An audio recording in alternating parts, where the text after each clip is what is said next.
Previously on the State of Farming. Farmers were actually losing money for every gallon of milk they produced. My grandfather hears what we're about getting paid now, and he laughs and says that's what they were getting paid when he was a child. We put everything that we are into making a wholesome, nutritional, healthy product.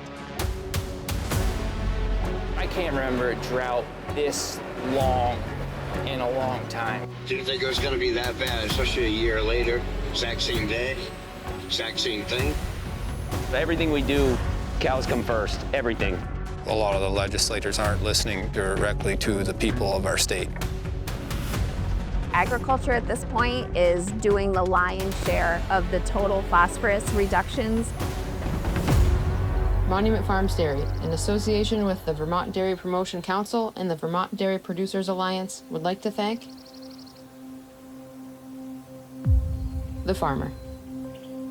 I've seen it in the time that I've been here on the farm, people moving here from out of state that want a piece of the pie in the sky, but don't really have an understanding of how it is the pie in the sky and the work that goes behind it. We're seeing more and more of it as people are coming from other places and coming into our small towns. I know of quite a few instances where they built a new house beside a farm and they didn't like the smell of it. Well, farm has been here. I don't think people complain about the products as much as the process. The amount of times we get middle fingers or honked at or something for driving down the road, I can get it. It's a pain in the ass to be behind a slow tractor or something when you're late to work. We try very hard to be respectful. A kid might have a graduation party in May, and we like to know that so we aren't spreading manure the day before their party. It's like we just try to be a respectful neighbor.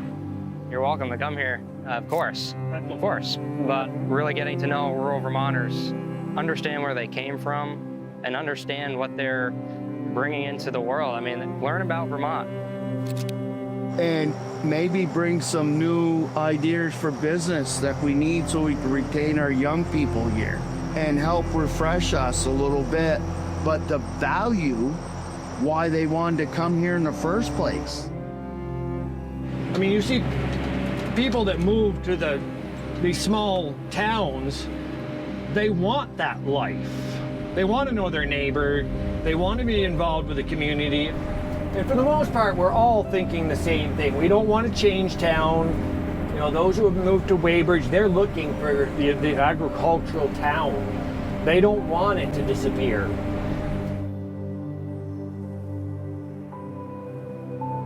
The landscape in Vermont is created by the activities that happen in Vermont. And the activities historically that have happened here have been farming. All the time, people who come to the area and they make that drive from Burlington to Albany down 22A, and they're like, man, I can't believe how beautiful that backdrop of driving across the Champlain Valley looking against the Adirondacks. But you go around the corner and there's a hay field and there's windrows of hay and there's a cornfield and then there's a sugar house. There's corn, there's soy, it's the working landscape. I don't think Vermont's Vermont without the open land and the dairy farm, the maple trees, the beauty of it. You know, we want to keep that land active and keep it mowed and used, or we would end up looking, I don't know if any of your listeners are going to travel to New Hampshire, but their farms have all grown up to pucker brush and weeds. And I don't think that's the vision of Vermont. We don't want brush along the interstate. Tourism in Vermont is huge, right? We lack, some of the I'm gonna call them eyesores, right? We don't have the billboards. We have like this great rural landscape. If you're gonna put a dollar on what it's like to see animals grazing in wide open space, beautiful row crops, you can thank a farmer for that. The values that farmers are giving their community, and the obvious one is food. But then there's like water quality, there's flood control, there's the visual impacts of keeping Vermont. This next generation of farmers in Vermont is more mindful of the desires of our communities to have better air quality, better water quality, looking to do things to steward the environment well. I've always been a true believer of offering tours of the farm so they can see exactly what we're up against and what we do. These events like Art on the Farm and Breakfast on the Farm is good for people to come in with an open mind, learn from what they can learn, and take that back with them. How often she chews her cud. So if you see these... Vermont is a very small state, and we all have to work together. I can bring some people here to see how great our dairy farm is and how great the practices of dairy farming are at farms this size, and I think that it's a success. And then they pull that hoof up here so that it's in a nice, safe area for us to work on. What makes Vermont so great is farming and our open lands, and in order for us to continue to keep them that way, we're going to have to continue to farm them and to do the general practices that are required in dairy farming or beef farming, you name it. We can't just have brush hog fields. We can't. So they need to be fields that feed people and are tended to by farmers, or else we will lose our identity as a state. A clip from Paul Harvey's story, God Made a Farmer. God said, I need somebody willing to get up before dawn, milk cows, work all day in the fields, milk cows again, eat supper, then go to town and stay past midnight at a meeting of the school board. So God made a farmer. He wanted someone to, watch over the land and watch over the animals and, do all the things that we do as farmers. Dairymen love their cows and love what they do. You gotta, because it's not for the long dollar. Farming will test you physically, intellectually, mentally, and spiritually. It's the best, it's the highest of the highs and the lowest of the lows. It's like the famous last words of a farmer are, it'll be better next year. Not everyone can live this life. You could be headed to a wedding and dressed up, and if stuff goes south on the farm, you're going to turn around, you're going to miss the church ceremony. Hopefully you'll be there in time for the reception. They would get up extra early in the morning so they could make sure they'd take that road trip 2 hours to watch us play hockey and then leave, not even get to see us, but leave and come home. It's helping a cow deliver a calf that needs help.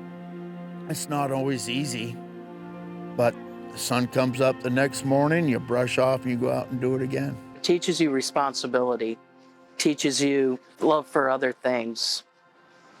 But I would guess maybe the biggest thing is a work ethic and responsibility. From when we grew up, Christmas morning, you didn't open your gifts until the cows were milked, the cows were fed. And I wouldn't have wanted to grow up any other way. Farmers grow things, right?